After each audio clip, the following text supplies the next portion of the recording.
det handler om at neutralisere en syre og en base. Så for at finde ud af, for at få den neutral, så tager vi noget, der er syre i lige nu, og så har vi noget phenolphthalein i, så vi kan finde ud af, om den er neutral.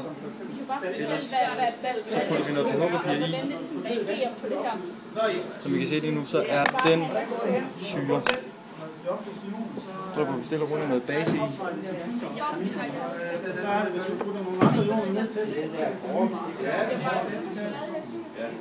Som eksempelvis den her. Og syre, som her, eller base, som også er plus og minus her.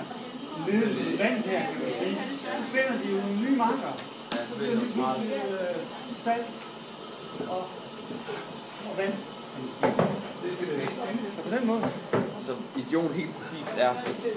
Det er når man hedder, der er over eller underskud.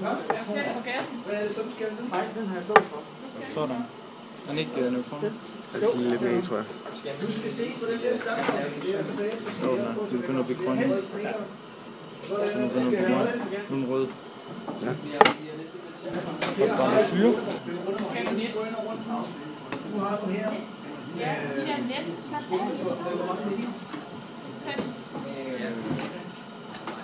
Sådan. Det er rigtig meget. Så skulle du meget gerne være neutral.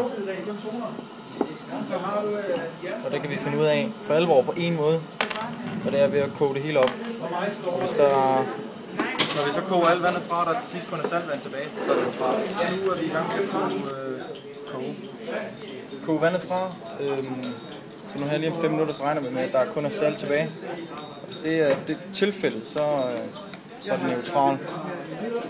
Fordi når du udligner syre med base, så får vi et saltvand. Det er det længe før vi har salt i bunden af vores glas. Sådan. Nu er alt væsken kogt fra, så nu står vi tilbage med salt. Så forsøget er vellykket. Syre og base er blevet neutraliseret.